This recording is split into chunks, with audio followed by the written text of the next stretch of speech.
The first thing you notice is the stillness. The kind of stillness that only comes when a human being has trained their body to become invisible, their breath so controlled it barely fogs in the freezing air. Through the scope, the target is clear, an enemy soldier, 800 meters away, cautiously leaning just enough out of cover to show the top of his head. In films, this is the perfect moment for a clean, cinematic headshot, but in the real world, the sniper doesn't fire. Not because he's hesitating, not because he's unsure, but because years of experience, physics, and battlefield reality tell him that pulling the trigger now would almost certainly waste the shot. In modern warfare, that kind of waste can get you and the people around you killed. The truth about why a sniper in that perfect position chooses not to shoot will change everything you think you know about precision marksmanship. November 2023, Eastern Ukraine. In sub-zero temperatures, a sniper named Vilav Kavalsski lay prone for hours, his body locked in position, his mind focused on a single Russian soldier 3,800 meters away. At that distance, the earth itself becomes part of the equation. When Kavalsski finally pulled the trigger, the bullet took 9 full seconds to reach its destination, a new world record for a sniper kill. But he hadn't aimed for the head, he had aimed for the torso. The reason was cold mathematics. At anything beyond 300 meters, the probability of hitting a human head drops sharply. A head is roughly 20 centimeters tall, 15 centimeters wide. At 800 meters, a miscalculation of just 1 milliradian, a tiny measurement, translates into an 80 centimeter miss, enough to send the bullet harmlessly into the air. Aiming for the torso is simply the smarter choice, and on a battlefield, smart choices are what keep people alive. March 2025, in the Ukrainian trenches, a sniper who goes by the call sign Raptor explains the truth you'll never see in a movie. We don't kill because we're cruel, he says. We kill because it's our order, our duty, but every shot must guarantee the target is taken down. A miss means the enemy hides and we won't get another chance. According to US Army manuals, the torso offers up to 80% more effective target area than the head. It's not random, it's anatomy. The chest houses the heart, lungs, and spinal column. A hit here is just as lethal as a headshot, but with far greater probability of success. Craig Harrison, the British sniper who held the world record before Kavalsky, knew this better than anyone. In 2009, he neutralized 2 Taliban insurgents from 2,475 meters away. At that distance, his bullets took 6 seconds to arrive, dropping more than 120 meters due to gravity. Aiming for the head would have been impossible. He aimed for the torso and succeeded. Harrison later explained that at extreme range, the head is the most treacherous target on the body. It moves constantly. A glance, a breath, even a twitch can ruin hours of preparation. The torso, by contrast, stays relatively stable. The center of mass predictable, whether the enemy is walking, aiming, or crouching. The challenges don't stop with distance or human movement. The wind is an invisible enemy of its own. Imagine lying on an Afghan hillside with a steady 10 km/h wind blowing from the side. Your target is 2.5 kilometers away. Your bullet will curve in an invisible arc, the wind shifting its path over that entire journey. And then there's the Coriolis effect, the Earth's rotation itself, which nudges a bullet off course depending on the direction you're firing. At 3 kilometers, this can mean a 30 centimeter deviation. In 2009, Craig Harrison had to calculate all of this: gravity, wind, air density, light refraction from heat waves, and the curvature of the planet to ensure his bullet struck the torso, not the head. But technology has changed the battlefield in ways no World War era sniper could have imagined. In April 2024, Ukrainian snipers described fighting under the constant gaze of commercial drones, adapted for combat and flying overhead day and night. "It's like having 1,000 snipers in the sky," said one soldier.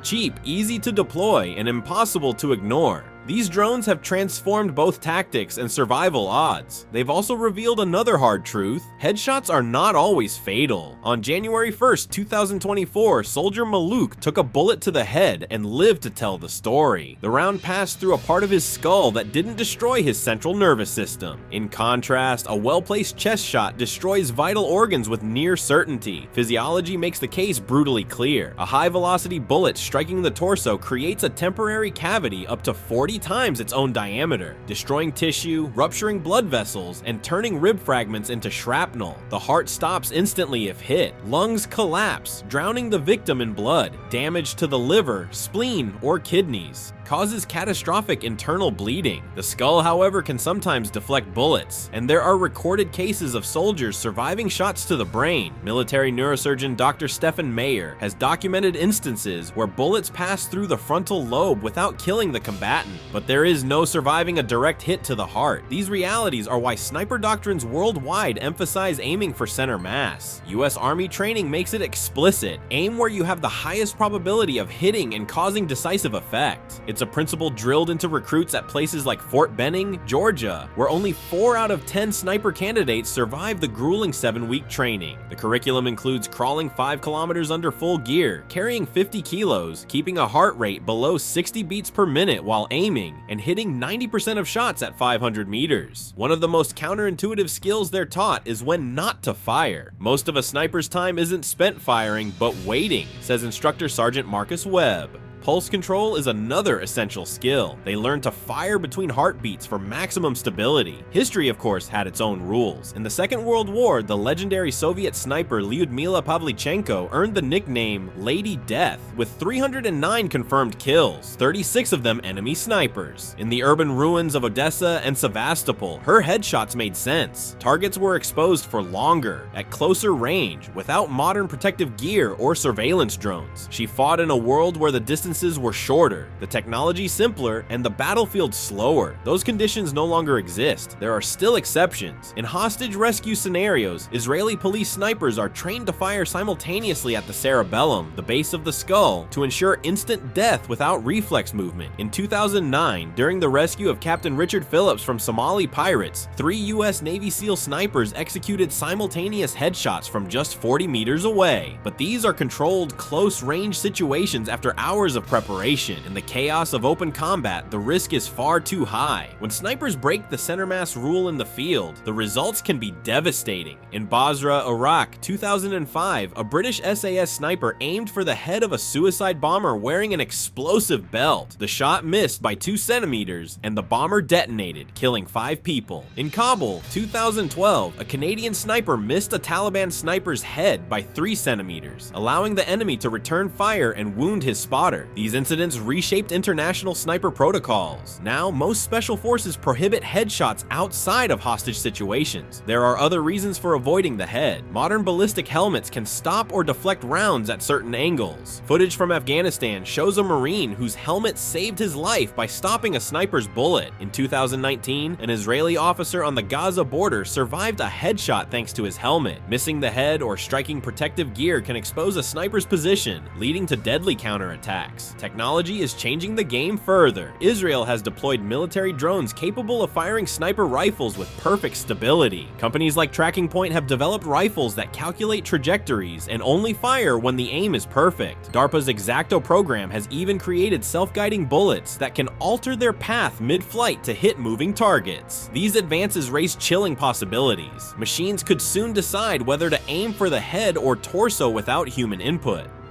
The question is no longer if these systems will be autonomous, says Ukrainian AI developer Siri Kuprienko, but when. Even so, the human element still matters. Snipers are not just shooters, they are sensors, decision makers, and executors of lethal precision under strict rules of engagement. Police snipers, for example, are trained to fire only as a last resort to protect lives, and they aim for the torso to stop threats without unnecessary risk. There's also the psychological toll. Studies show that snipers who take headshots suffer higher rates of post-traumatic stress. The destruction of the human face leaves more vivid and disturbing memories than torso wounds. Chris Kyle, America's most famous sniper, intentionally avoided headshots for this reason, writing, "You can forget a body falling, but not a face disappearing. The risk extends beyond the target. In urban environments, a missed headshot can travel farther and strike unintended victims, while torso shots are more likely to stop in the body or exit lower, reducing collateral damage. Headshots also require longer observation, giving counter-sniper teams and drones more time to locate the shooter. Modern Modern detection systems like the US Boomerang can pinpoint a sniper's position within 5 meters in seconds. Thermal imaging can penetrate camouflage. In Fallujah in 2004, a Marine sniper spent 3 days setting up a headshot on an insurgent commander. He succeeded, but the delay let the enemy locate his position, and mortars rained down 30 seconds later. If I'd taken a torso shot on day 1, we'd have finished the mission without risking our lives, he admitted. On the battlefield, glory doesn't come from spectacular shots.